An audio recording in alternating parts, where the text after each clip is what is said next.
Hello, क्या हाल चाल। Ideal online classes के इस वीडियो में आपका बहुत बहुत स्वागत है। आज के इस वीडियो में हम नंबर सिस्टम के कुछ महत्वपूर्ण सवाल का सॉल्यूशन सीखेंगे और समझेंगे। सबसे पहले, अगर आप इस चैनल पर बिल्कुल नए हो तो सबसे पहले सब्सक्राइब कर लीजिए, लाइक्स कर लीजिए और अपने दोस्तों के बीच शेयर कर दीजिए। आज का यह वीडियो आपके लिए काफी बेनिफिशियल रहेगा और आप दिन प्रतिदिन मैथ में अच्छा करोगे ऐसा मुझे विश्वास है।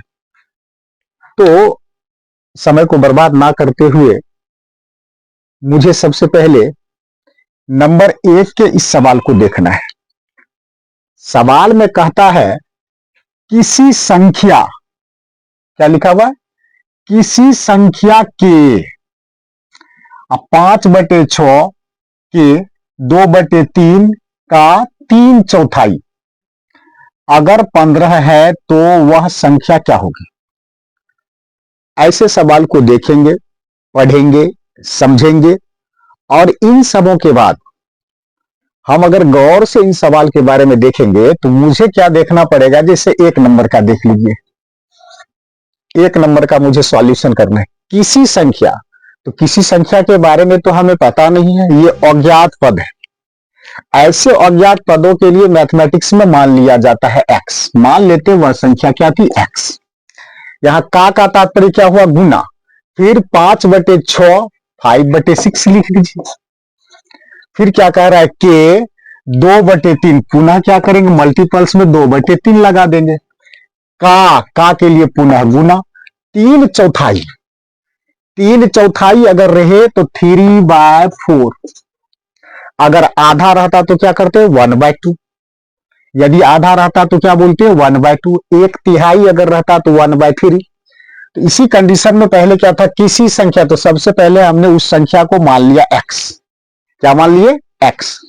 अब x के 5/6, 5/6 को गुना के रूप में लिख दिए। फिर क्या है, 2/3, 2/3 को भी मल्टीपल्स के रूप में लिख दिए। फिर क्या है, 3/4। इसका तात्पर्य 3/4 हुआ। क्या, अगर 15 है तो इसके बराबर में क्या लगा देंगे, 15। तो मुझे इस x का वैल्यू ज्ञात करना है, तो कुछ नहीं करना है, 3 से 3 को फ्री कर दीजिए। फिर क्या करेंगे, इस 2 को से इस 2 को उड़ा देते हैं। ऐसा करने के पश्चात 5 से अगर काटोगे तो 3 बार में, 6 गुना 2 कितना, 12 के बराबर। 12 क्रॉस मल्टीप्लीकेशन में x बराबर कितना आएगा, 36। कहने का तात्पर्य इसका जवाब आपका क्या होगा, सी किधर है, सी 36 आंसर आएगा। फिर से समझेंगे, किसी संख्या के अगर इस प्रारूप वाला सवाल रहे तो इसे हम क्या करते हैं, संख्या के 5/6 समों को मल्टीपल्स में लिखेंगे। जो दिया हुआ था 15 है उसको बराबर में लिख दीजिए और सिंप्लीफिकेशन का सिंपल सा फंडा लगाने के पश्चात मुझे कट्टा पिट्टा करके कितना प्राप्त हुआ, 36। यही आपका आंसर होगा। तो फिर दूसरे सवाल को देखते हैं। 2 अंकों की संख्या के दोनों अंकों का योग कितना है, 8 है। 2 अंकों की संख्या का तात्पर्य क्या हुआ, 2 अंकों की संख्या का तात्पर्य हुआ 10 से लेकर 99 तक। हम 10 से लेकर और 99 के बीच में जितनी भी संख्या को देखते हैं ये सभी के सभी 2 अंकों की है। और यहां पर 2 अंकों की संख्या के बारे में 2 अंकों की संख्या के सबसे छोटी संख्या के बारे में देखेंगे तो यह क्या है, 10। और सबसे बड़ी संख्या के बारे में अगर देखा जाए तो 99। मुझे क्या करना है, फिर से इस सवाल को पढ़ेंगे। समय जो लग जाए, हमें घबराना नहीं चाहिए। Try to try till you get success. और सबसे बड़ी बात क्या है, सफलता का एकमात्र राज है क्या, मजबूती से अपने पथ की ओर अग्रसर होते रहना। और हमेशा मैं बार बार कहते रहता हूं कि प्रैक्टिस मनुष्य को बहुत मजबूती से आगे की ओर ले जाता है। आप इस वीडियो को देखिए और इसके अलावे भी मैं प्रत्येक दिन अच्छा से वीडियो ले आने की कोशिश करूंगा। और इस वीडियो को देखते रहिए। देखने के पश्चात इसको कॉपी में नोट कीजिए। इसी के आधार पर सवालों को सॉल्यूशन करने की कोशिश कीजिए। मस्तिष्क का इंप्लीमेंटेशन कीजिए। आप अपने जीवन में जरूर अच्छा कीजिएगा, मुझे पूरा भरोसा और विश्वास है।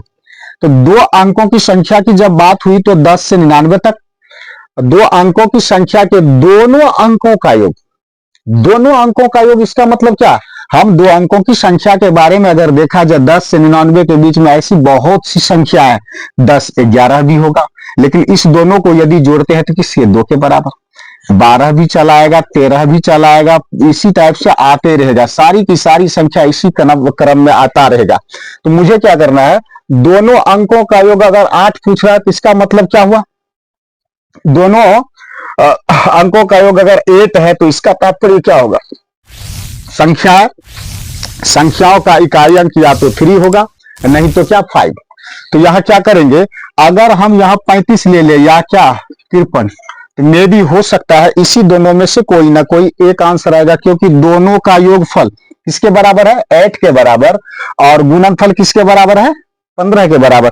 तो 3 को 5 से गुना किए कितना हुआ 15, 3 को 5 में जोड़ते हैं तो 8। इस तरह का ऑप्शन अगर देखते हैं तो या तो यह आना चाहिए, क्योंकि इकाई और दहाई के बीच कौन सी बड़ी संख्या है, इसके बारे में, इकाई और दहाई के बीच कौन सा बड़ा है, इसके बारे में मुझे नहीं बताया गया है सवाल के माध्यम से। तो हम या तो 35 ऑप्शन में देखेंगे, नहीं तो 53। तो 53 ऑप्शन में है, यही आपका आंसर है। दिया गया नंबर 3 का यह सवाल विषम संख्याओं से संबंधित है। विषम संख्या किसे कहते हैं, वैसी संख्या, सुन रहे हो, वैसी संख्या जिसमें 2 से पूरा पूरा भाग ना लगे, या 2 से भाग देने के पश्चात उसका शेषफल 1 के बराबर हो। तो हमें क्या करना है, 2 लगातार विषम संख्याओं का गुणनफल। तो सबसे पहले विषम संख्या को देखेंगे, विषम संख्या, विषम संख्याओं का युग्म 1 के बाद कितना आएगा 3, 3 के बाद 5, 5 के बाद 7, 7 के बाद 9, 9 के बाद कितना 11, 11 के बाद 13, उसके बाद 15, और उसके पश्चात कितना 17, डॉट डॉट डॉट डॉट। इसी तरह का अनुक्रम विषम संख्याओं के लिए आता रहेगा अपरिमित रूप से अनंत तक। हुआ क्या, तो 2 लगातार विषम संख्याओं का गुणनफल पूछा जा रहा है, गुणनफल। गुणनफल कितना के बराबर है, तो हम क्या करेंगे, 1 और 3 को ही ले लेते हैं, लेकिन 1 को 3 से गुना करेंगे तो कितना 3 के बराबर, यह संभव है ही नहीं, क्योंकि हमें 143 देखना है। 3 और 5 के बीच गुना किए तो 15 के बराबर, 5 और 7 के बीच गुना किए तो 35। उसी प्रकार से 9 और 11 के बीच गुना किए तो कितना के बराबर हुआ, 99 के बराबर। अब 11 से 13 को अगर गुना किया जाए, 11 गुना 13 कितना होता है 143।